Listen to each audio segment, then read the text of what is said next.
This evening. Sarah Howe, I'm member of the Fabians executive, and I'd like to extend an extremely warm welcome from the Fabians Victorian branch to all of our attendees tonight and to our speakers for this event on the topic of co-ops and mutuals hiding in plain sight.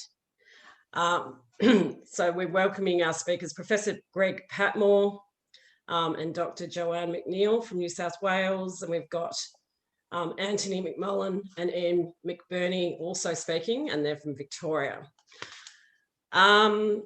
Firstly, before we begin, I'd like to acknowledge that I'm joining you from the land of the Wurundjeri people of the Kulin Nation. I pay my respects to their elders, past, present and emerging, and to any Aboriginal people here today. I'd also like to acknowledge the traditional owners of the land on which you are all joining us from and acknowledge their elders, past, present and emerging. Our topic today is a very important one, one that has had too little focus in relation to debates about what kind of economic development model we can aspire to in terms of what we envisage and imagine a more fairer, socially just society, and underpinned by a progressive economic model into our future, post-COVID future as well. Race Matthews, our leader, a former leader of the Fabians, was a big proponent of this model and indeed wrote many books on international examples, including famously the Mondragon cooperatives in the Basque Country in Spain. So I'm absolutely delighted that we're revisiting the topic of co-ops and mutuals tonight. And the fact tonight the Fabians are bringing together a very strong panel of speakers to help us interrogate what this model actually means, both in theory and practice. So in relation to the structure of the meeting, we're firstly going to, I'm just going to sort of outline what we're going to cover in the meeting. We'll firstly have Professor Greg Patmore introduce the event. So he's going to give a kind of a set the scene, broad introduction. Then we're going to have each subsequent speaker on for about 15 minutes each. Many of our speakers have presentations. That's going to take us through to 7 o'clock. We also will have a video to show you after Greg speaks, which will give you a bit of a sense of what's happening in Cleveland, America, in terms of the cooperative movement. 7 p.m, we're going to move to an online Q&A session and chat. And at that point, we can take questions to our speakers via Zoom chat. You can submit at any time your questions on the chat screen. And we're going to just pick out questioners who reflect the main themes that emerge. At around 7:30, we're going to wrap up the discussion. And after the formal meeting, everyone's, as is custom with the Fabians, invited to get a drink and some nibbles and enjoy us on the online pub. So tonight, we're very fortunate to have 4 excellent speakers with us, as I've just said. I'm going to introduce them as they speak. So in terms of their biographies. So I'll just introduce firstly our first speaker, Greg Patmore. Professor Greg Patmore, we're delighted to have him with us. He's a professor of business and labour history at the University of Sydney. He's the chair of the Business and Labour History Group, as well as the Cooperative Research Group in the School of Business. And I'm going to hand over to him now to give an introduction. Thank you, Sarah. The question of hiding in plain sight is not just an issue of today. It's an issue when we look at the Australian history as well. The incredible contribution that cooperatives have made to our social and political life is basically rarely written about. And really, you've got to go to the works of the great cooperative historian Gary Lewis, who wrote a number of books on the history of Australian cooperatives. Gary was outside the academy largely, but he spent a lot of time working and researching the history of the cooperative movement, which says in some ways that the cooperative movement has generally been ignored by our university researchers as well. The cooperative movement in Australia has an incredibly rich history, and I suppose what draws me to it is the notion of economic democracy, which, as I've learned from my research in the rise of fascism in Germany, was one of the bulwarks that stood beside political democracy in fighting anti-democratic forces. Also, it's a response to the failure of markets, people not finding that the current situation is solving their particular issues, whether it be getting housing finance, whether it be getting good quality food, or whether it be Aboriginal communities trying to protect their culture as well. All these particular groups have there's been a lot of reasons why people have gotten involved. But in regard to the rich history, we're in a fortunate position to be undertaking a massive project where we're charting both over time and space cooperatives in Australia. We have a visual atlas, which at the moment has over 5,000 cooperatives in it, going from the 1820s to today. And if we look at the progress of Australian cooperatives, certainly what you see is generally an upward movement from the 1860s to the 1980s, with peaks, round periods of social unrest, such as the 1890s, just after World War I and just after World War II. When people look at our atlas, they get a bit alarmed because it seems a bit of a decline in cooperatives from the 1980s. But what we've found that is that financial cooperatives, be they cooperative housing societies or what we're terminating building societies and credit unions, have undergone a massive round of amalgamation since the 1970s. And also, to a lesser degree, agricultural cooperatives have also. But what we've also seen is the rise of new types of cooperatives. The resurgence of housing cooperatives is a good example. Another example since the 1970s is Indigenous cooperatives and more recent platform cooperatives. And what our atlas shows too is a variety. We can look at any particular town, be it Glen Waverley or Mildura, and we can find and map the history of cooperatives in those particular locations. Glen Waverley, for example, had a lot of housing, a lot of community cooperatives, which were organising projects around schools and also credit unions. Mildura is your agricultural cooperatives, but also community cooperatives as well. So in other words, we find them everywhere. And those over 5,000 cooperatives we've mapped in 2,034 locations in Australia since the 1820s. And as I say, it's a movement that grows, it's dynamic, it shifts over time, it varies across different states. Victoria, for example, peaked in the 1990s. And we find, for example, the cooperative housing sector, the terminating building societies, as well as cooperative housing cooperatives and community cooperatives are all big pushers, and Victoria's peak is slightly later. And we notice this in different states and different patterns. So all I'm saying to you is that it's a hidden history, as well as a story that's not looked at in the present as well. And tonight's speakers are going to draw our attention quite strongly to some very interesting examples. Fantastic. Thanks for setting the scene so effectively, Greg. It's fantastic. I'm going to now call upon our second speaker, Dr. Joanne Mcneill. She's an associate professor at Griffith, and her research interests include social innovation ecosystems, community economies, alternative economic organising, social impact, network and partnerships, community capacity building, social enterprise and cooperatives. I might have said that twice, sorry. You've got a big, broad range of interests there, Joanne. We can't wait to hear your talk. So thank you. Sorry to interrupt. Are we showing a video now, or is that going to come? Joanne, would you like the video before or after? Before would be great, actually, because I was going to sort of link back to it a little bit in what I'm talking about rather than repeating things. So. Okay, so we're going to show a video first, everyone. Sorry about that. That's no worries. Thank you. Sorry with that.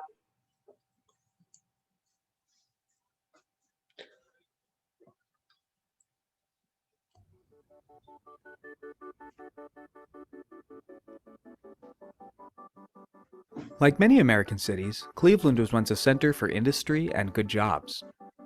But the factories closed up or moved away and took the jobs with them. Today, over half the children in Cleveland live below the poverty line. Without jobs, poor neighborhoods get poorer, and disinvestment, lack of educational opportunity, and barriers to employment compound themselves. How can we bring jobs back to cities like Cleveland and keep them there? We need to work with what we've got, and a city like Cleveland has got a lot of world-class hospitals and universities. These are anchor institutions. large, non-profit institutions which are anchored to the city and very unlikely to move away. These anchors are the economic powerhouses of the city, spending billions of dollars every year on the goods and services they use every day. But a lot of that money is spent far outside the city. How can we use the billions of dollars anchors already spend to help lift neighboring communities out of poverty? The Cleveland model points toward a solution. Anchor institutions want to make their operations more sustainable, and this is an opportunity to create new local businesses to fill these new needs. But we need to make sure that these businesses stay rooted in the communities that need the jobs the most. In the Cleveland model, these businesses are worker cooperatives, owned by their own workers. Each worker owner has an equal share and a voice in the way the company is run. Democratic control of the company keeps jobs local. It's hard to imagine the workers at a company voting to eliminate their own jobs because it'd be cheaper to hire lower paid employees somewhere else. And democratic ownership of the company keeps the profits local too. Rather than flowing out of the city to an owner in the suburbs or to some big corporation's offshore bank account, the wealth generated by the business is distributed broadly to the community members whose work makes that wealth possible. Keeping wealth local means that more people can buy more things in the community, which creates more jobs and builds more wealth. The anchor institutions buy things like clean power and local produce from the cooperatives. This was money they needed to spend anyway, but now they not only get the sustainable goods and services they need, they are also helping build jobs in their neighboring communities. And when the cooperatives have long-term contracts to supply major local institutions, they can be more certain that their businesses will thrive. They can even take these contracts to the bank if they need credit to help their business grow. It's a win-win situation. These cooperatives themselves cooperate. They are linked together by a larger nonprofit. The worker owners promise never to sell their company to make a quick buck, and in return, the nonprofit helps their cooperative business succeed, providing technical assistance and strategic guidance. The nonprofit also operates a revolving loan fund, which channels investment from anchor institutions, local foundations, and government programs to the cooperatives. As the cooperatives thrive, they pay back into the revolving fund, which eventually provides the money to help launch yet new cooperatives, creating even more jobs. If it can work in Cleveland, it can work in your city. With cooperatives in Cleveland operating the nation's largest urban greenhouse and installing its largest urban solar field, people are paying attention.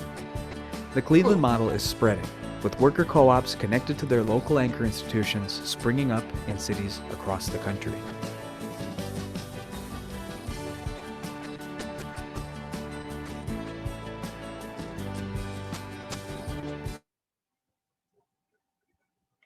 Terrific. Okay, so sorry to have jumped the gun a bit there around introducing Joanne prior to the video. That was a terrific video, and I think sets the scene well for Joanne's discussion. So I'll hand over to her now. Right. Thanks very much, Sarah, and everybody for having me here this evening. As Sarah mentioned, a range of interests, so I'm not a co-op specialist per se, but look at them more in the role they play in a sort of a diverse economy, and thinking about more different types of economic models for organising than what we see in the mainstream business community. So I'd firstly like to acknowledge the traditional owners of the land where I'm coming to you from this evening, which is the Awabakal people from the Mcmullen area, which is also known as Newcastle. I'd also like to acknowledge Professor Greg Patmore. Slightly daunting to be following him with his long, rich and deep history in cooperative research and advocacy and commentary in this country. So thank you, Greg, and lovely to see you.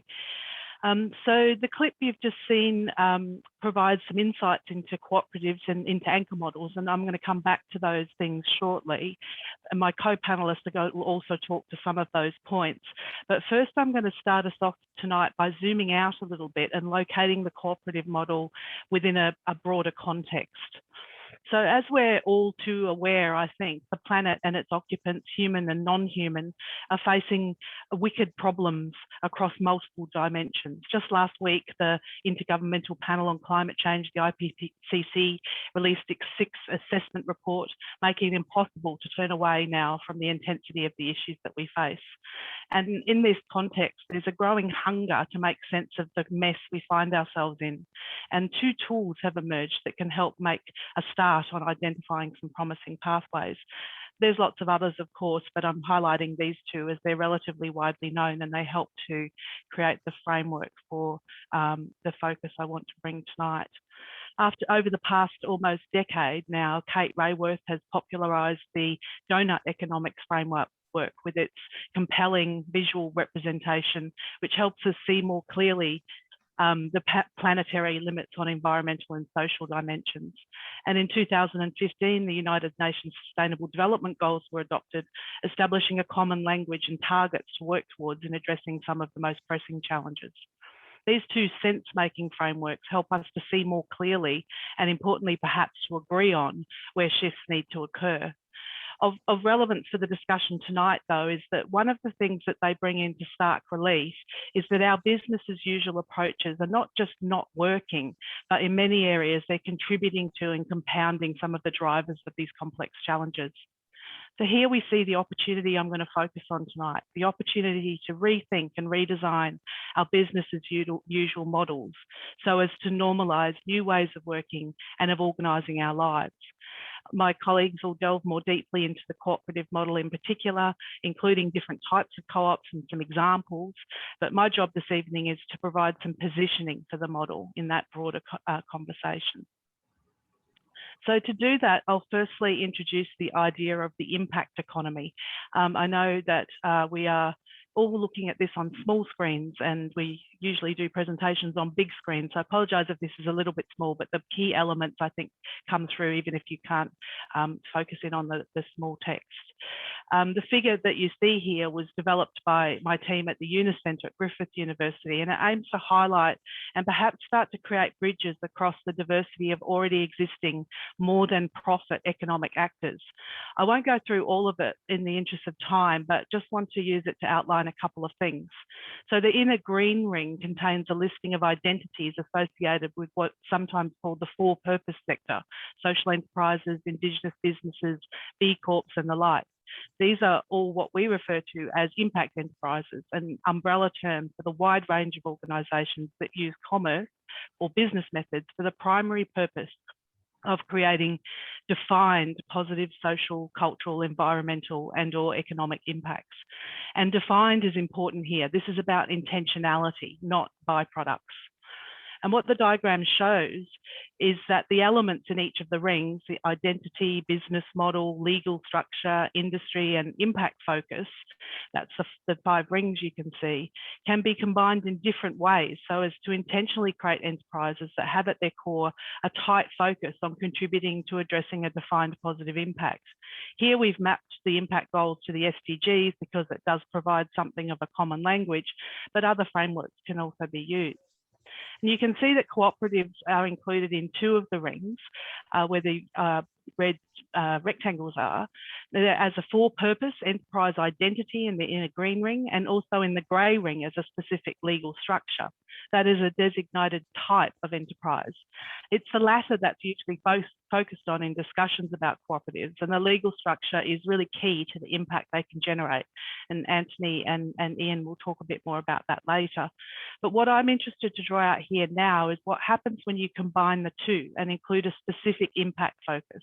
Using the diagram, we can see that Evergreen Cooperatives, for example, has these characteristics. It's legally structured as a cooperative. It's actually a nested set of co-ops that we'll hear a bit more about later. That's also designed around a really specific for-purpose identity that's driving change around local employment and ownership, and through that contributing to generating a whole range of other social and environmental impact as a result. So we define these kinds of enterprises as making up the impact economy and suggest that at this time, if our collective efforts could be directed into designing, establishing, developing, maintaining and supporting this part of our economy, that there's potential to incrementally shift our business as usual models, practices and mindsets in ways that are imperative to making inroads towards addressing the complex issues we now face. As we'll see more about shortly, the unique characteristics of cooperatives make them powerful actors in this space, particularly when they combine the cooperative identity with the cooperative legal structure, as with the Evergreen Co-ops model, where the impact goals are embedded within the DNA of the enterprise. So what are the impact goals in that case? So Evergreen Cooperatives is part of the community wealth building movement championed by the Democracy Collaborative in the US, which is generating impressive outcomes through a focus on increasing quality local employment, prioritising community-centred economic development, securing local business succession and continuity, and democratising participation in local decision-making. So in the context of the discussion this evening, the focus on these outcomes is important as they provide the foundation for intentionally designing and building an impact enterprise. Especially when combined, they direct attention and priority to shifting the practices, behaviours and mindsets that underpin some of the fundamental characteristics of business as usual. And through this, they demonstrate how new normals for models of enterprise can be established. Community wealth building advocates that the cooperative legal structure is the appropriate vehicle for this work, as co-ops have very specific characteristics that bake in the desired behaviours and practices. I'm going to leave community wealth building there for now, but if you'd like to delve into it more, and in the Australian context, I'd recommend the report that's shown on the screen that came out last year. Now I'll move on to how the ambitious and important work of initiatives like Evergreen Cooperatives and other fabulous co-ops like Beehive, which Ian will talk about a bit later, can be enabled by institutional actors and policymakers.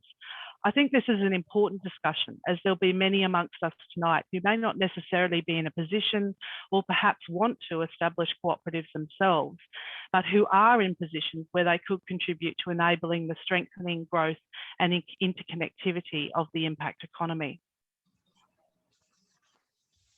So in the short time that we have, with that in mind, I'll focus on anchor models as a practical and powerful strategy for this work.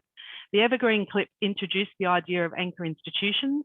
Anchor institutions are large organisations characterised by an impact focus that's tightly connected to and strongly grounded in the current and future well-being of a specified place, whether that be a suburb, town, city or region. This place connection is forged, at least in part, through the infrastructure and asset portfolios of the anchor institution, which typically mean it has to be committed to that place for the long term. This can be thought of as a form of sticky capital, as they are unlikely to close down or relocate to another community, and so the name anchor. As we saw in the Cleveland clip, anchor institutions use their economic activity to structure in support for impact enterprises. As shown on the screen, this structuring in can be achieved through decisions around generation and regeneration of infrastructure and healthy environments, growing local affordable housing, procurement and supply chain policies and practices, place-focused investment strategies, local recruitment and workforce development, and across all of these through active collaboration with the local community, so its needs and aspirations are central to decision making. And through this intentional, strategic and really practical approach, anchor institutions can become key actors in establishing enabling ecosystems around ambitious initiatives such as Evergreen Cooperatives.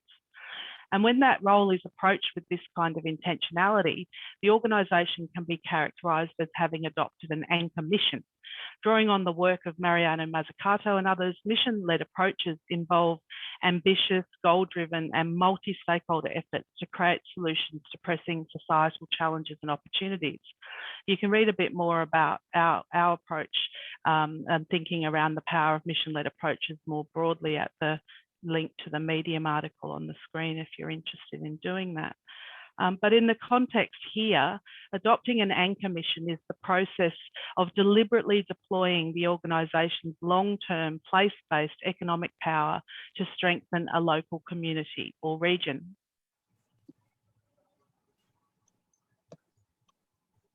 And this is where it starts to get really exciting.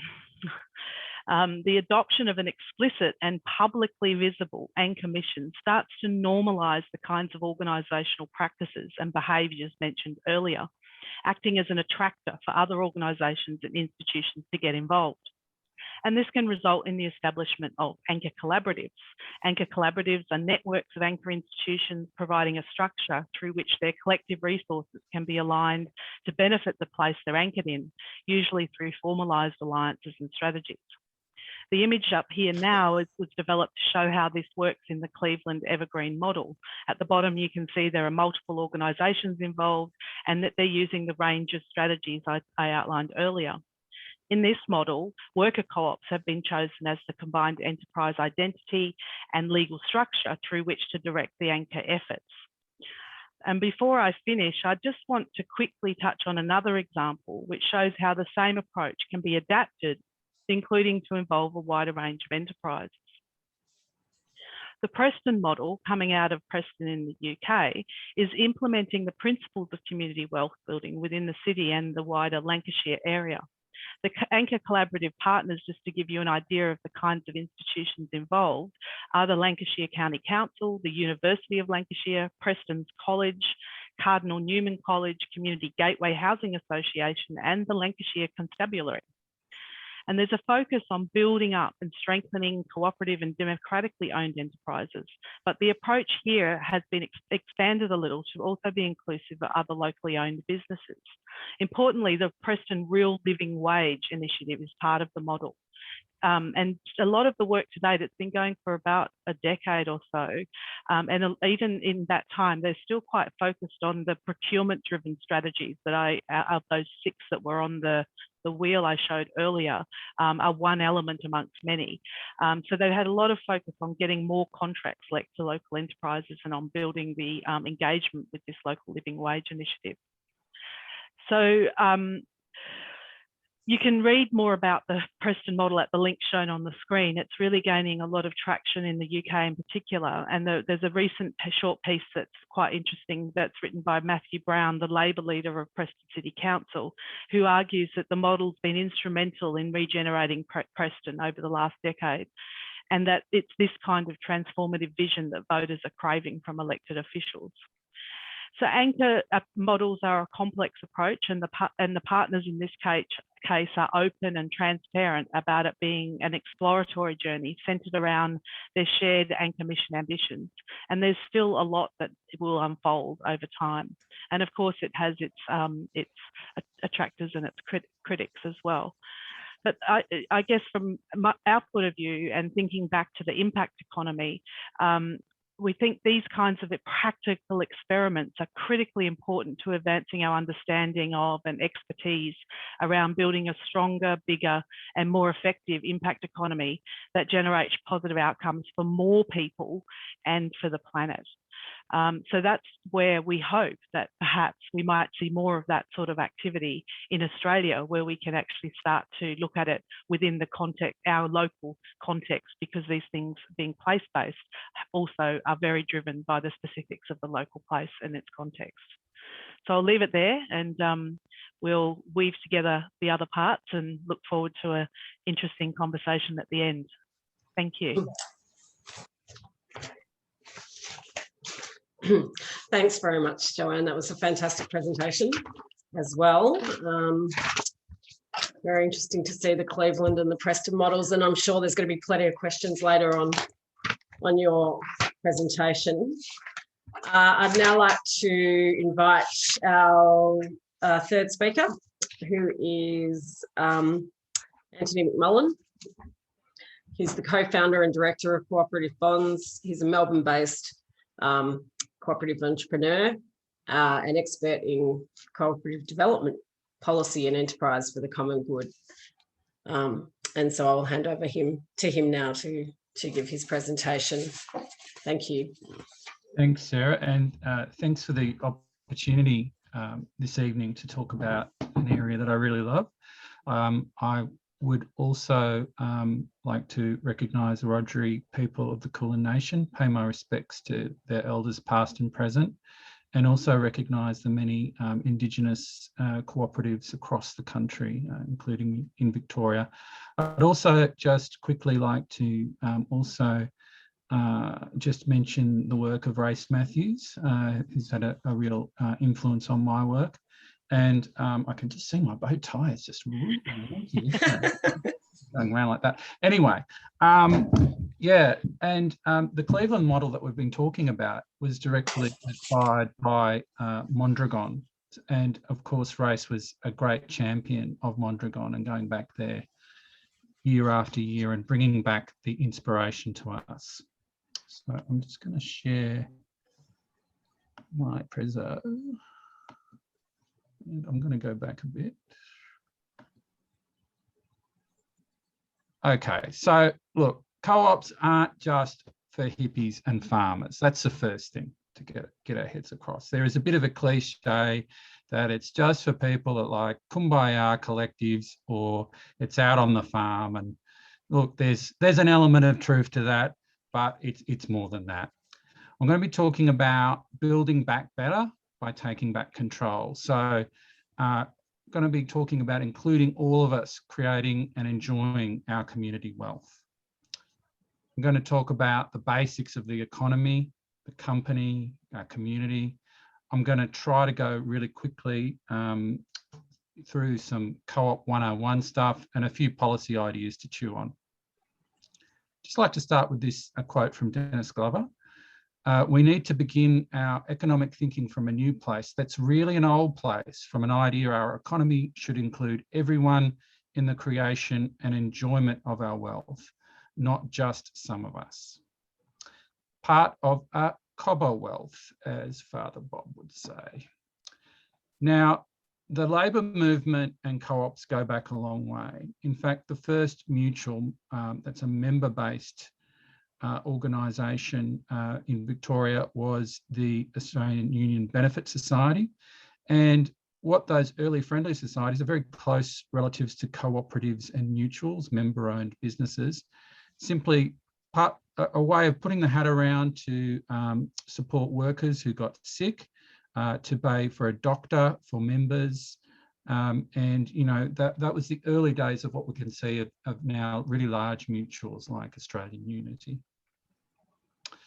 So when we're thinking about the economy, I think it's really good to just go back to basics and say that the word really comes from home. Originally, the word has its roots in the home, the household. So this is about people, families, and local communities. And when we think about the word company, when we go back to the roots of that word, it's about co, with, together, panis, that's bread, to feed.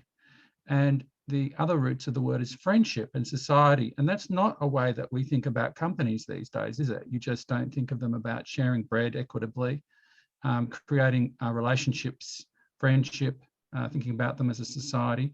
So cooperatives are co, with, together. So to operate that together, to be in effect performing or be at work, exerting force or influence.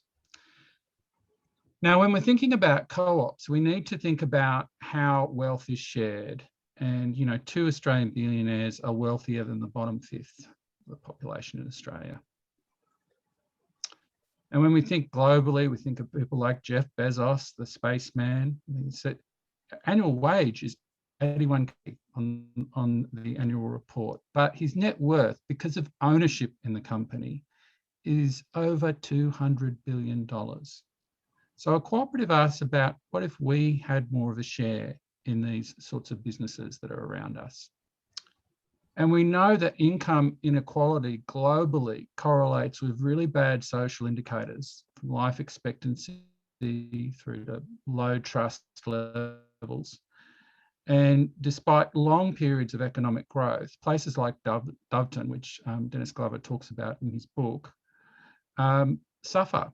In that little community in Victoria, that used to be 3 jobs to every home, and now it's up to 21% unemployment. Now, these stats are pretty old, I haven't been able to find new ones, but I can't imagine this has changed much. 11 postcodes in Victoria account for 13.17% of most disadvantaged, from unemployment through crime to child maltreatment. And in these neighbourhoods and regions, this is where prosperity rises or falls. We need to think that beyond just growth, we need to think about areas and place again. Because if we don't, the political entrepreneurs like Bolsonaro, Farage, Trump, they just jump in, they find a base, a disadvantaged community, a Rust Belt, let's go. Tax and transfers are part of the solution, but we also need to think about broadening ownership and participation in our economy. So what is a co-op? It's beyond a kumbaya hippie collective. The international definition is an autonomous association of persons united voluntarily to meet their common economic, social and cultural needs through a jointly owned and democratically controlled enterprise or business. Let's get rid of a few myths. They're rare. Well, 8 out of 10 Australians are a member of a co-op or a mutual, both member-owned enterprises for member benefit. They're poorly governed. Well, we've had massive reform with the Cooperative National Law, which has large chunks of the corpse law. It has all the sorts of same things around insolvency. You have a board, you have a general meeting. If you're large enough, you have an auditor. There's not much political support. Well, the Senate Cooperative, Mutual and Member-Owned Firms inquiry from a few years back got multi-party support, and the reforms are coming through. They're inconsequential. Well, the total revenue for the top 100 co-ops and mutuals in Australia was 32 billion, and combined gross assets of 1.1 trillion. They don't last. The lifespan of top cooperatives and mutuals average 82 years, which is 25% higher than similar top listed companies. Not really a global thing. Well, co-ops employ more people globally than multinationals. They're a bit of a closed shop, they're unethical. Well, not one mutual came before the Financial Services Royal Commission. And we're talking big Bank Australia's, Credit Union Australia, all those big financial institutions. They're anti-competitive. Can you imagine in the super system without industry super? The whole system would be more unfair because you haven't got that member focused business there. Co-ops are based on common values, a sense of social responsibility.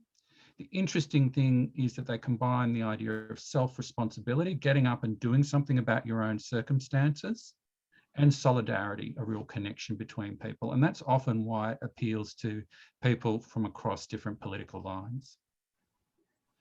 There are 7 co-op principles. I won't go into each and every one, but education's really important because co-ops are a way of learning. So I've previously done some work in the housing co-op area. And when people are learning how to manage their own budget, their own maintenance, rather than it all being done by someone else is quite an amazing thing. And education and development, it's about building human capacity. Member economic participation, you're putting in to get out. This is not a pure charitable model. This is reciprocity. Democracy, one member, one vote, and cooperation amongst co-ops. There are different types of co-ops. There's consumer-owned, that can be shop, employee-owned, it can be a worker co-op, enterprise-owned, it's like small businesses can be the members of a co-op. They might be farmers, like producers. They can be multi-stakeholder or community-owned. So maybe a community wants to save its pub, the community owns it together through a co-op. They're organised through primary co-ops, secondary co-ops, which link lots of co-ops up, and representative bodies like tertiary co-ops. They've got all the flexibility that regular companies have, but they just operate differently.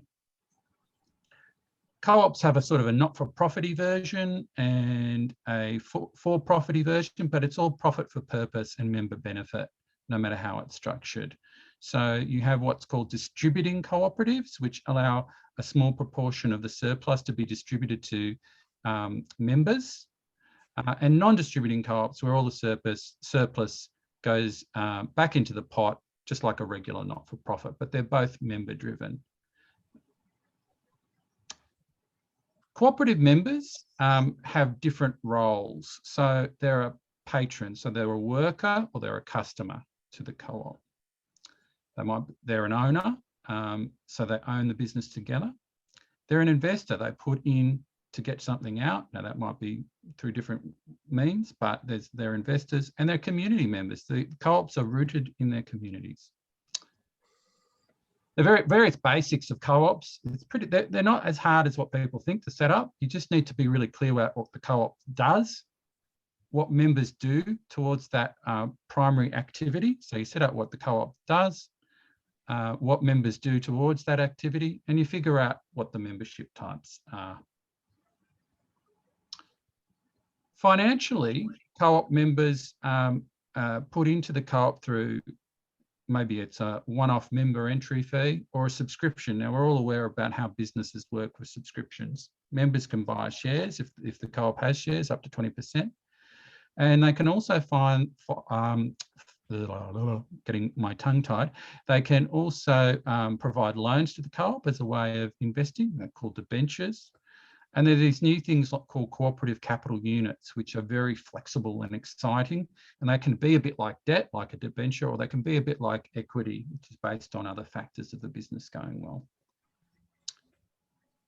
Now, there has been a bit of an issue with investment, but there's been a massive breakthrough this year.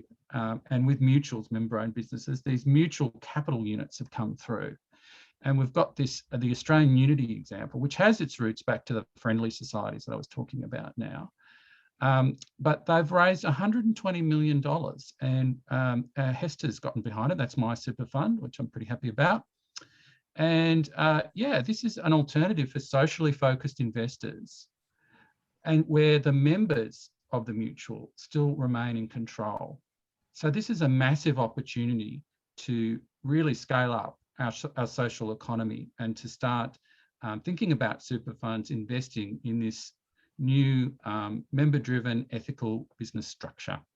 On a really small scale, or smaller, $2.3 million was raised just recently by the Montmorency community here in Victoria. And I've interviewed them on a little podcast that I put together and did a little bit of work with them. And they did that by community shares and donations. So it's a non-distributing, not-for-profit co-op. They've bought out a little church rather than seeing the developers get it and do what developers do. The community has bought it. And so they issued these community shares, $5,000 each, to people who wanted to have founding support for the initiative.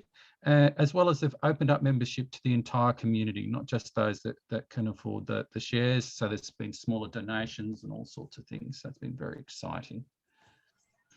In terms of worker co-ops, there's a bit of a movement globally called the union co-op, which is really interesting. And I mentioned those main principles of co-ops before. They've added some principles, and they're really grounded in the Mondragon experience that I mentioned before, that Race has written about over many years. And their principles are that capital is subordinate to labour. So capital should be a tool which workers use, not a means to control them. And all decisions in these worker co-ops are made at the lowest level. Fairness and remuneration. Well, all staff in these union co-ops, there's a ratio of 12:1. So no one can earn more than 12 times as much as the lowest, which is still a bit of a differential. But you look at some companies, there's like 300:1 or more. And they're also on about developing other co-ops that are union-based. They're doing some really interesting things. They've just supported this new union-backed co-op in Cardiff in Wales. The Cooperative Party is very excited about it, the sister party of the Labor Party in the UK, where it's like an alternative to Uber. So you've got your app, but the drivers own it. So they get more of the fare, basically, which is very exciting. In Australia, our kind of Mondragonish, Prestonish, evergreenish thing is the Earthworker Cooperative. They're a network of people that do organising work, worker co-ops, and community supporters. One of their co-ops is the Earthworker Energy Manufacturing Cooperative, renewable energy manufacturing in the Latrobe Valley, providing dignified alternative livelihoods. and distributes quality solar hot water and energy storage products to households. And I've got a little hot water system myself from them, and it's running very well. Thank you very much. We have the Red Gum Co-op, which is a real personal favourite of mine. They use green cleaning techniques. They won the Employee Ownership Australia Prize in 2018. Dependable work in an industry not known for its good conditions for cleaning. They're a social enterprise. Many of the Red Gum clients still paid for domestic cleaning and still do during lockdowns, even when they can't have their house cleaned. Each and every one is a union member, and the union provides employment advice to the co-op in a kind of a general sense, like a bit like an employer association would, because it's worker run. But it also provides the usual services. So if an individual member of the co-op had an issue, they could get individual union representation, because co-ops don't always do the right thing all the time, believe it or not. So yeah, that's a really great, inspiring example. When we think about worker participation in the economy, I think it's really important to see that this is worker co-ops are part of a spectrum. On the one side, we've got sense of corporate responsibility, where you might have employee board reps. In the middle, you might have employee-owned companies, which have more kind of wealth sharing, and then a worker co-op, which is wealth sharing and democratic say. Some policy ideas to kind of finish off with, because I think there might be a few policy wonks in the room, including myself, of course. The role of government could be, in terms of amping co-ops and mutuals up, would be about supporting education and development, increasing the resources to the regulator. So that would be Consumer Affairs Victoria, which does a great job, but it could do with some more resources, in my opinion. And maybe founding some co-investment models where government, industry, that's the Business Council of Cooperatives and Mutuals being the peak, and Employee Ownership Australia for employee-owned businesses, and community members, people in local places, all committing and investing together. Because the thing about cooperative history is they never work top down. So if you've got the community coming in, industry, government, all coming in and sharing the risk together, that's a good way to go. There's some awesome co-ops to check out, some of which are on the screen there, and resources available. I won't go into all of them now. And yeah, there's this great podcast called The Cooperative Way. It's on Patreon. So check it out. And thus concludes my presentation. Thank you.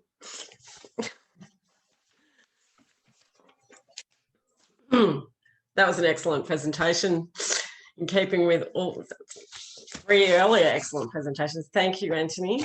Brilliant overview there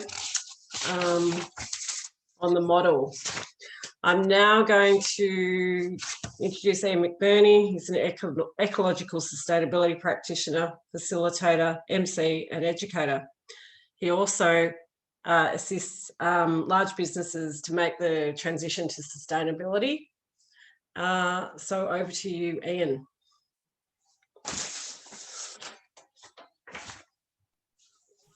Thank you, Sarah, and thanks for having me, everyone. I am dialing in from Dja Dja Wurrung country in Bendigo, Australia, and a people who had a local peer-to-peer sharing economy that operated over at least 50,000 years with shared local governance. We have a long way to go. It's always brilliant to be on the speaking list with Joe and Anthony. They are so knowledgeable. They've been so helpful for us as a real live platform cooperative trying to enter the world. So yeah, brilliant to be part of this with them. I should also start by saying that I went to find Race Matthews about 7 years ago to talk about how to set up a cooperative, and we met in a chocolate shop in Paran. And he, instead of telling me how to set up a cooperative, he gave me a 2-hour history of the entire global cooperative movement, and it was wonderful. We didn't quite get on to how you set up a cooperative. I should also share that in my background, I was born just after the dismissal. Apparently my dad raged at the dismissal. He cried when Gough lost. He cheered and banged his head on a light when Malcolm Fraser lost. But I turned 18 just in time for John Howard to win 4 elections. So I had this wonderful introduction to voting and democracy as a young adult. So I do feel amongst friends. So I'm here to talk tonight about the Beehive Cooperative that we have set up in Bendigo. I'm going to step back a little bit first and just talk about some of the things that have inspired us and some of the reasons why we set up Beehive. In the early 2000s, this idea of the sharing economy appeared. You know, we'd passed the dot-com boom and bust, and suddenly with the internet, we realised we could actually link with others, and we could share access to things that we didn't need. So there was all these beautiful ads about you can share your room with a friend, you can share your car. It's just going to be great. So that's kind of how the sharing economy began. We had books like this one from Robin Chase, who set up one of the first car sharing companies, Peers Inc. You know, how the peer-to-peer economy and the internet are going to change capitalism. And it was quite an exciting time if you're working in, you know, social or environmental sphere to say, maybe we can do this. But what kind of happened between then and 2020 was pretty phenomenal. You know, we've now got this thing called the gig economy. And it's not renting, it's not sharing your room with a friend. It's now sharing your 4th and 5th investment property to make a profit and making other people homeless. So, you know, it went from this beautiful thing to this, you know, horrible beast in many ways. And we've now got this idea of precarious work, you know, people working for Deliveroo who don't even have a job. You know, they're just talking to an app. They don't have anyone else they can talk to. They can't talk to other employees. They've lost 150 years of hard-earned worker rights just overnight. And as you can see, when something happens to the economy like a pandemic, what do people like that do? You know, it's actually heartbreaking and terrible. So, you know, we started this with this idea of sharing. We've ended up in 2020 with exponential growth in billionaires, in carbon dioxide emissions, in homelessness, in loneliness. We've lost half of all wildlife from the planet since 1970.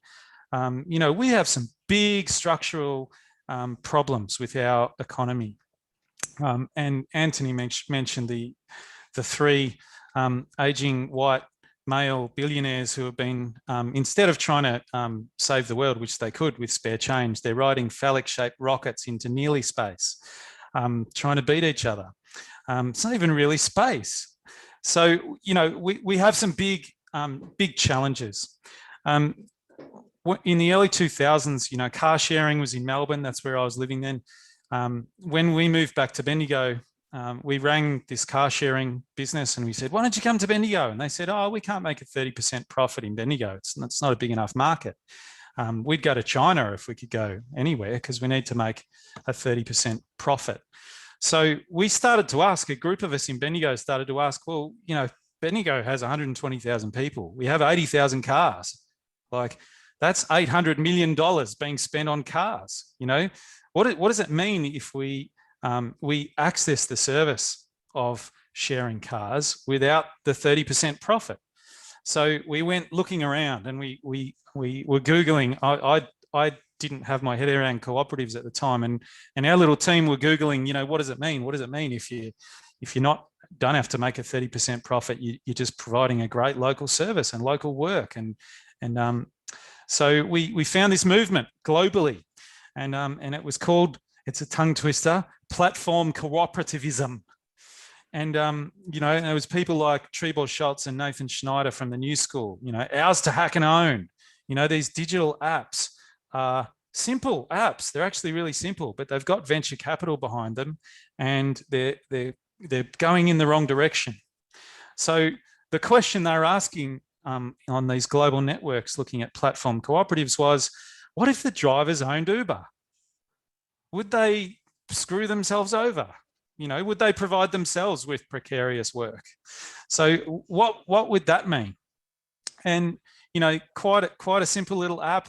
And we said, the people who were setting up Beehive, we said, well, what if it was local to Bendigo as well? You know, what if it was place-based? What if we set it up here? And we were doing a bit of research and we were saying, well, do we have the market here? And Bendigo households spend $2.5 billion a year on goods and services, just little old Bendigo. And, you know, what if we localize just a little bit of that? You know, most of that money that we spend on transport and food and energy is leaving Bendigo, and most of that is leaving the country. So what would happen if we looked at local economy, local work, local people, local place? And so a group of 5 brilliant local Bendigo and Central Victorian people said, well, why don't we set up a cooperative? And why don't we look at transforming this idea of the sharing economy? So we got together. We went out and we hunted down Joe, and we hunted down Anthony, and we hunted down, you know, cooperative lawyers, and we went to events around the country in the New Economy Network, and we thought really hard about our model, and we said we wanted it to be about local people, local place, and local economy, an actual triple bottom line where there's shared local governance. I've worked with Corporate Australia for a long time, and the triple bottom line to them means a 70-page financial report followed by a picture on the back cover of the company Tree Planting Day, and that's the social and the environmental bottom line. What we want to do is a real one. So with Beehive, we got together, and our vision is that we own our own local digital sharing economy together. Our purpose is pretty deep. We want to create an epidemic of belonging. We came up with that idea before the pandemic. I think everyone has a really good idea what we're talking about now. We want local people to be able to determine their own priorities. We want to build local sharing enterprises. We're very inspired by Mondragon and their network of cooperatives that runs the local economy, provides meaningful local work, and looks after each other. In the financial crisis, cooperatives in Mondragon did quite well compared to the rest of Spain, because cooperatives exist to benefit their members. So they said, well, let's look after our members through the financial crisis. We want to create meaningful local work in Bendigo. We want to localise spending, and we want to circulate that spending. We want to control our own online footprint and future. We don't want to be advertised at. We don't want to be shaped as future consumers. We don't want our data sold. We don't want the Russians knowing where we are 24 hours a day. There's some pretty simple rules that we need to have with the economy, and we want to be about community wealth building. And I'll get a bit more onto that in a moment. So the first thing that we've done is set up a platform that we're calling Villages, and Villages connects people with the people that live around them, like literally right around them. It helps you find your neighbours. We want people to be a human being and a neighbour at the centre of their economy, and to build an economy up from that scale. So you subscribe to Villages, you set up a sharing library for stuff and skills, you connect with your neighbours, you can create events, you can collaborate together on ideas, you can post publicly, you can direct message people, and it's human, connecting, and hyper local.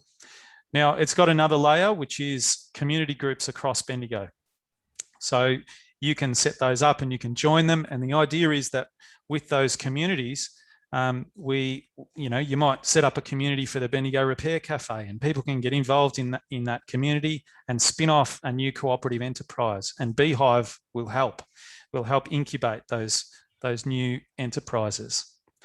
So what we want to do with those enterprises is have Villages at the centre and then spinning them off, but your reputation and your identity from villages is used to log in and goes around your local economy. Everyone offline has a reputation that goes with them, and that reputation has value. That's the currency of your local economy. I'm from Bendigo. You know, if you do something wrong in Bendigo, then 120,000 people know about it within 15 minutes. So, you know, we've got reputation here, and that should have value. So cooperative enterprise incubation is the next thing. Could be transport, could be energy, could be food. Hopefully it'll end up being all of them. Hopefully someone will get involved in one and then say, oh, we could do this for food. And we'll say, great, how can we help? The first one that we're looking at setting up is car sharing. And Joe was talking about anchor institutions, and we had 10 organisations in Bendigo fund a car sharing feasibility study. And we're looking at doing organisational fleet to begin with. So we've had support from those local institutions in setting up car sharing, and with our organisation. We got an innovation grant from the City of Greater Bendigo, and we also have raised $50,000 from local founding patrons and national and global founding patrons, people who are donating money to our cause, which has been awesome. So if you can imagine a person called Nicole, and Nicole is currently paying $10,000 to $12,000 a year to own a car. Now, Nicole, she could actually join a car sharing cooperative, and instead of paying $10,000 a year to own one car, she could pay $5,000 a year to access 3 new cars, which would be great. It's really good for Nicole. She can book it on her phone, she can walk, she can get in a car, and she can use that by the hour.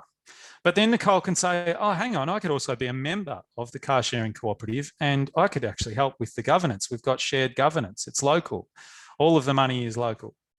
And then she could actually get to a point where she says, do you know what? They've got a job going in the local car sharing cooperative. I could work in it as well. And you start to get this idea of active citizens getting engaged in their local economy, accessing the stuff that they need, getting involved in local governance, and getting local work as well that is meaningful. So the car sharing cooperative could then say, okay, well, you know, let's look at electric vehicles. Let's look at bike sharing.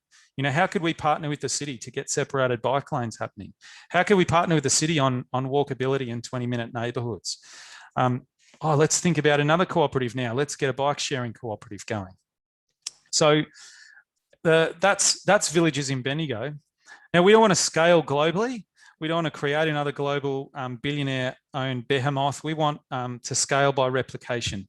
So we're talking to other places around Australia now about helping them put the platform villages in place, and then build a local cooperative around that, and then around that to build local cooperative enterprise.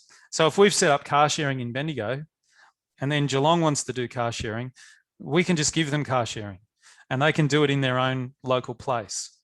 So you use the villages platform to build a movement and to build your local cooperative. And as Joe said, each place will have its own local context and will build according to its own local strengths. So just coming up towards a conclusion, we've got 2 economies running in parallel at the moment, and we need to move from one very quickly to the other. So the dying economy is the me economy. That's the individualistic, it's the top-down, it's the centralised, it's the patriarchal, it's totally broken, and it's leading to a growth in poverty and billionaires. The other side is growing exponentially, and it needs help. And it's the collaborative, it's not top-down or bottom-up, it's an inside-out economy. It's decentralised, it's distributed, it's networked, it's equitable, and it's way more fun. Everyone should get involved in their own local economy and creating their own local work. There's a massive global movement of sharing cities everywhere, activating the urban commons. You know, how can we get this happening? How can we get global open source ideas and local implementation? So what we need is structural change and policy change. We need local economic development, and I say that as opposed to economic development for billionaires. You know, we don't want to feed the billionaires. What we want to do is fund local cooperative startup enterprise, and you fund a cooperative once and the value stays there locally forever. You found a venture capital startup and the value disappears forever and leaves town. So we need to flip the way that we're setting up new enterprise. We've currently got a lot of public-private partnerships, and I'm suggesting that we need to flip that as well, and we need public cooperative partnerships and public mutual partnerships, because that's where real value is created and stays forever. So we need to localize economies. There's a huge movement around the world on localism. We need money to circulate locally, and we need work to be created locally, and we need to create good ideas in local places, and we need to replicate them in other places. I'm happy to answer all sorts of questions. I have answered lots of strange questions and different questions and exciting questions on Beehive. I put beehive.coop in the chat, so go and have a look at Beehive Cooperative. We'd love people to become a founding patron. That's very easy. We'll put your name in lights on our website forever because you're helping to fund an amazing new economy idea. Make sure you join the Fabians. Sarah didn't tell me to say that at all. If you're not a member of the Fabians, make sure you're a member of the Fabians. And the last thing I'll say is, if you have amazing governance skills and you have a lot of time and passion and energy, then we even have a spot or two coming up on our board in a couple of months. But I'm going to throw over to questions. Thanks for having me. That was fantastic. Ian, thank you so much. You actually took over my role there towards the end in thanking the other speakers and doing the pitch for Fabian's membership. So I don't have to do that anymore. So that's great. What a great presentation. Geez, this has been a good panel. I've loved every minute of it. I think at this point, given time, I'm going to just at this point thank our speakers. That again, fantastic discussion. I think we're now all thinking, about questions we'd like to ask of you in terms of our attendees. So we're going to move into the Q&A. Questions will appear if you could put your questions into the chat. We're going to pick out the most important themes and invite an audience member to ask a question based on those. So if you could unmute your speaker function at this time, sorry. Okay. Oh, Ian just got a good comment there from Lionel. Now, do you think, I'm going to go with Sylvia's question, Sylvain. Is he there or she? Yeah, I'm here. Oh, good. Could you ask your question to the panel? Yeah, right. Yeah. I'm kind of surprised that Patreon was mentioned, and I'm wondering, because I've been thinking about those platforms, and I'm wondering if that could be a key in a way to kind of help funding those cooperatives. Would anyone like to answer that? Well, I think I mentioned using Patreon, and this is the thing about the regular mainstream platform kind of companies, extractive kind of companies. They're there, they're ready, they're set up, and you can just jump on it. There are some alternatives emerging in the music space, but not the podcast space. So there is, for example, a platform co-op in the US called, and you can kind of get extra, you join, you'll be accessing your music in different ways. But if you want extras and demos and other special stuff, and you really like this band, then you jump onto Ampled, and then you get all this special content, and you also get a more direct relationship with the musician. So there's also a platform called Resonate, which sort of tries to replicate the kind of the Spotify model. And I know less about that. But there wasn't really anything available for podcasts. So I've actually started having a chat to some of those people and saying, hey, could we maybe move that over to the podcasting area, and it's, you know, it might happen. So it's a very good question, and there are all sorts of opportunities with any kind of platform, sharing economy platform that doesn't really share, to build an alternative, which is what we've been talking about. Okay. Great. Does that make sense? That all good? Yeah. Excellent. Thanks for that. Thanks for the question. I've got Matthew Coote. Are you there? Read the history of the cooperative collapses in the past. I think you're talking about Tricontinental. No? Yes, I was wondering whether I got mixed up with or I blended building societies from the 1980s, because this is what I remember. I remember a number of financial co-ops and others in the 1980s, maybe because I was young, so that's why I remember them. But then I also feel that in the 80s, many collapsed, and throughout the 1990s. And when I went to rural Victoria as a youngster on field trips, so places like Warrnambool, I think there's a co-op down there, and other places, I'm pretty sure they have also closed down, and ag ones as well, and ones around dairy. So I'm just wondering why they closed down, if that's true, and if so, what can be done, and what can we learn about what happened? Is it because there's a lack of regulation, or was it because there was no support from union members, or was it just self-interest, or was this big business, or something else going on? Hope that makes sense. Great question. Anyone able to? Yeah, that was terrific. Anyone wanting to give it a shot? tackle that? Greg.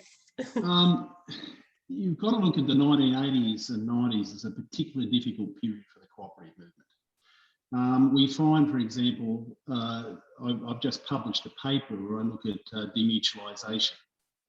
And one of the arguments that I put there is that the movements, particularly towards privatisation, and Australia was one of the big three internationally, shook up a lot of confidence, particularly in the co-op sector, but also had similar effects on the trade union sector, that there was a movement away from collectivism. And the 1980s and 90s were particularly difficult. Now, I know I have been forewarned that people like to think about pyramid, the building society. Well, I advise those people who use pyramid as an example of why co-ops don't work to go and have a look at the Royal Commission into the Pyramid Building Society. There's a very crucial chapter on ownership. And if you look at what happened to Pyramid, it was virtually demutualised. And that's what the Royal Commission comes down. Members lost control.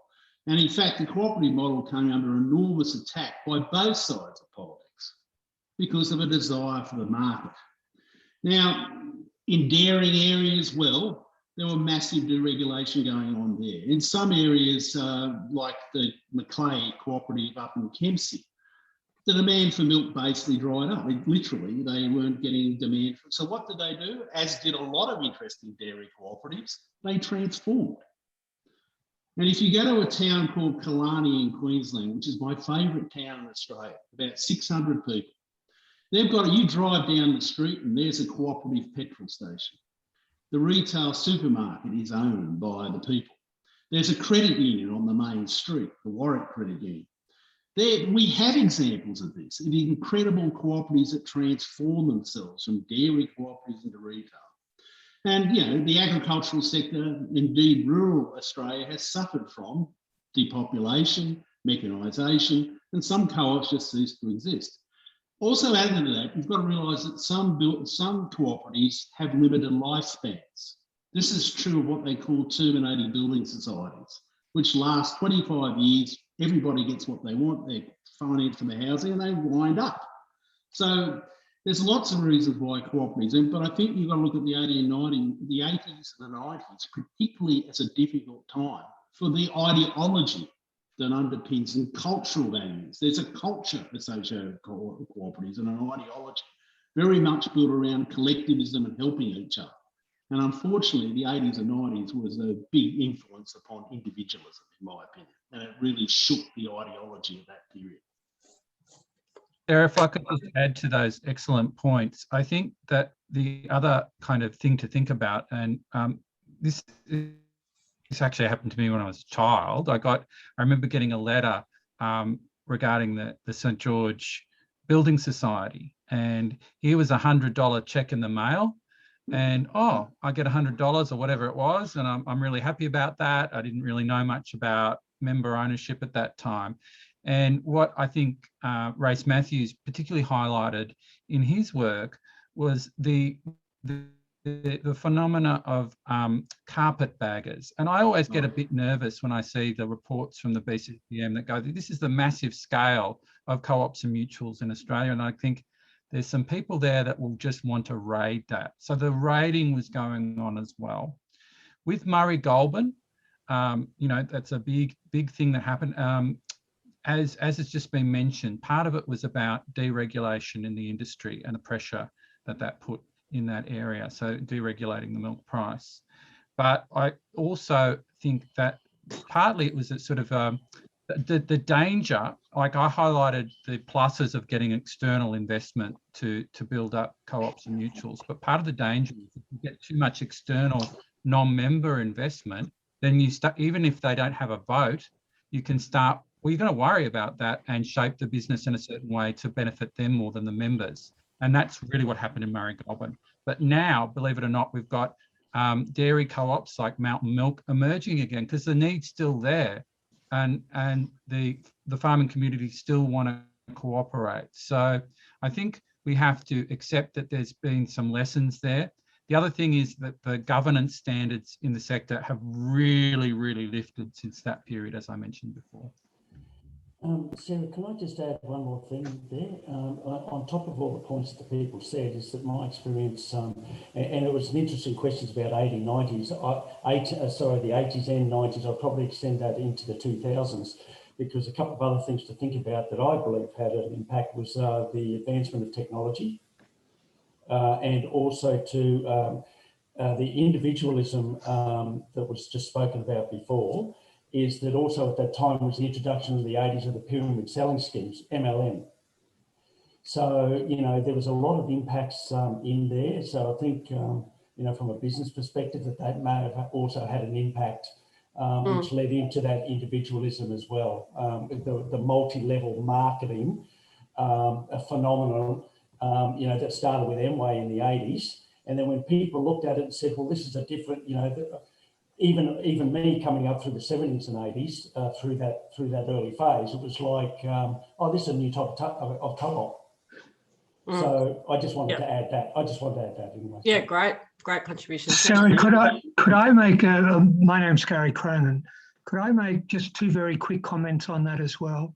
Yeah. One is that people often say co-ops fail, but when you look at it in sort of from a statistical point of view, they fail less than companies. And when companies fail, they don't bring into question the idea of forming companies. So I think there is an expectation that people want to see co-ops succeed, and therefore every loss is felt more keenly, if you like, in relation to company failures. That's one point. The second I'd make, if you do some comparative work looking at demutualisation and business failures on a global level, Australia stands out as something of an outlier. It's the institutional and political context in Australia which has both given assistance to and encouragement for cooperative demutualisation, mutual demutualisation. You look at a whole range of other countries, that's not the case. And therefore, it's very important to look at the institutional and political context in which these organisations are operating. That's a key ingredient of maintaining that solidarity and that sustainability of these sorts of organisations. Anthony, I can see you nodding on that. Did you want to respond? I'm just nodding in furious agreement there, Sarah. Yeah. Okay, yeah, no worries. Excellent. Great contributions there. Thank you. I'm just going to move now to our next question from Yolanda Van Jellicum. Oh, well done. It's a tricky name, that one. Sorry about that. to ask your question now? Yeah. So Yeah. I've got several questions, but my main burning one is I have a real desire to find a way to start a cooperative locally. I have some colleagues who want to do that. I've been searching for spaces where we might be able to get some help. So I guess this is a two-part question. A, is there a space other than, say, the BCCM, which is kind of the peak body for cooperatives, something more tangible that small startups can link into? And I guess the related and probably more important question is there an online space, a virtual bumping space where people who are interested in cooperatives nationally can come and mix together to seed ideas and perhaps find, get that emergence of people kind of working together? Terrific. Does anyone want to tackle that on the panel? Anthony? I can. Ian? I can start to answer that, and Anthony can probably finish answering that. Great. I'd have to say, when we started thinking about Beehive, 5 or 6 years ago, that we had exactly the same questions. So there's the New Economy Network Australia, but there's also the Incubator Cooperative in New South Wales, they've been running cooperative incubation courses in partnership with Mondragon in Spain and the New School in New York, and it's worth hooking in with their networks, and yeah, so I'd just say there's those two that are the go-tos in Australia. But there's you can also ring Anthony. He loves talking about cooperatives. Yep. It's true. Call me anytime, Elaine. Look, I would add that and the BCCM was mentioned. But a little kind of a tip that I can give everyone in terms of resources. It's got cooperative farming in the website title, and the BCCM put that together. But anyone can use those resources. So, for example, if you want to set up the rules, your constitution for your co-op, they've got a system where that can, you answer the questions, and then, hey presto, you get something coming out that will be compliant with the law rather than paying a lawyer.